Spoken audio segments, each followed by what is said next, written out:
Okay, this is going to be a quickie. This is the Ladykillers. Not the original, this is the Coen Brothers Ladykillers. The film was released like in 2003.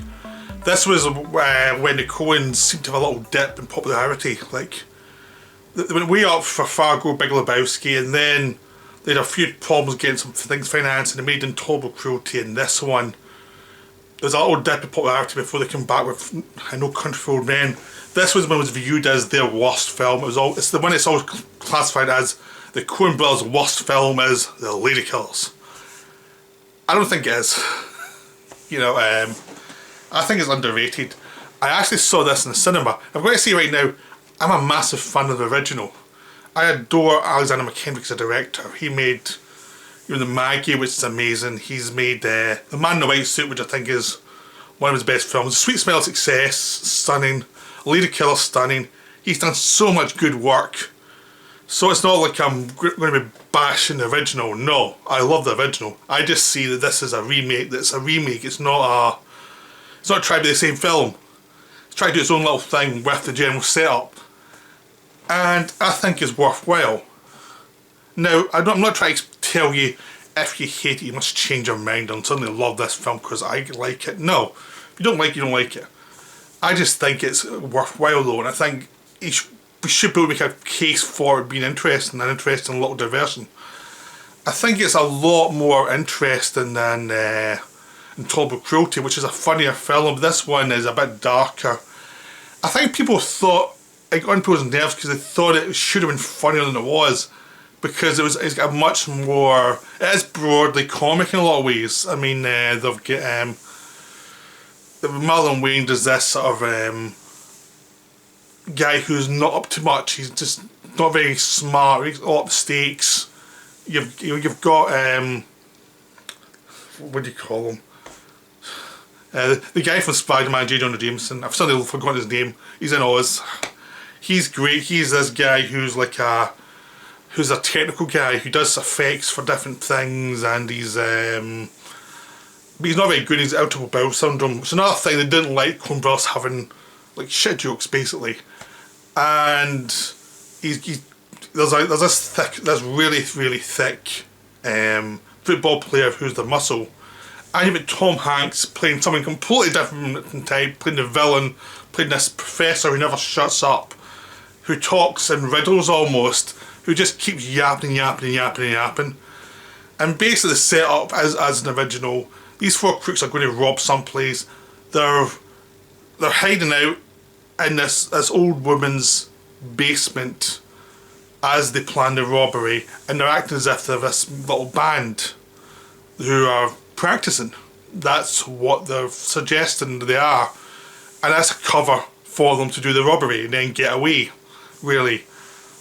And then when the woman, after they do the successful robbery, the woman finds out what they've done, and she says they give them money back and they shouldn't be criminals, so they have a choice of either kill her or give the money back.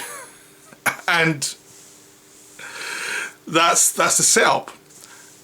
There's a kind of weird morbid gothic streak to this that was there in the original, but this one's played up a bit more.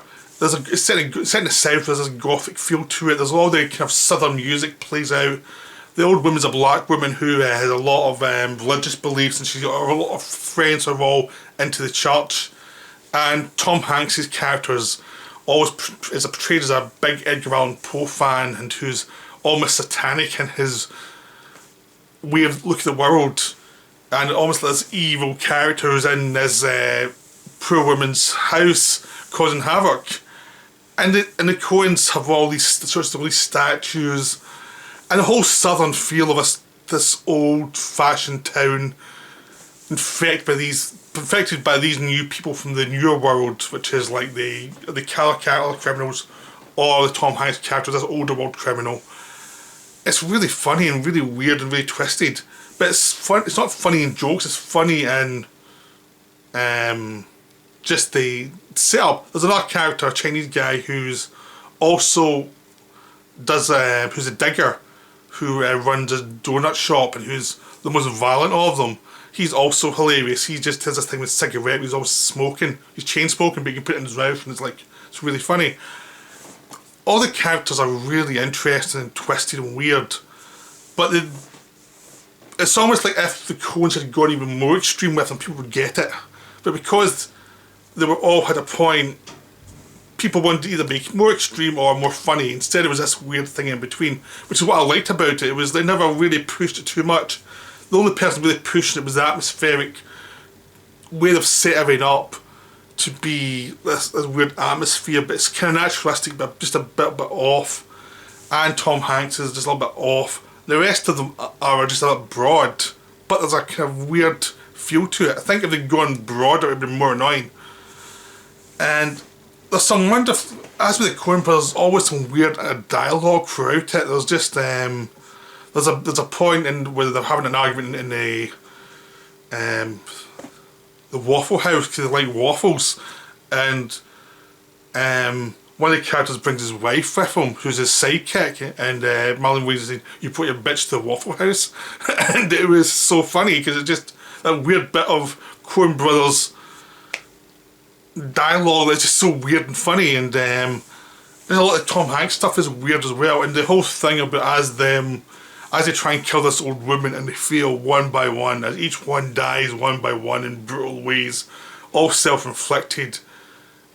It's hilarious, as they all just get it one by one. They're all trying their best and they're all failing, and it's almost like fate's just telling them, "No, you're not worth it." And they all fall, and they rid of their bodies by throwing them over the bridge, falling onto these garbage ships that takes out to the garbage island. So they've been dropped into the garbage and taken to the garbage island, each and every one of them as they die. And there's this wonderful feel to it. It's just odd and unique and twisted. And it's just so much better than its reputation suggests. It's just one of those films that's been forgotten. It was just hated. It was that film that Coens were going to get hated for. It was like, we're going to get, this one is not what we wanted from you, we're going to get you for this. And it's a shame because it's not a bad film. It's enjoyable, it's weird. It's just a fun film. That's all I'm going to say about it. Just go see it. It's really enjoyable. It's a minor Coen Brothers film, but it is really worthwhile. So I'll see you soon for another video. Right, bye for now.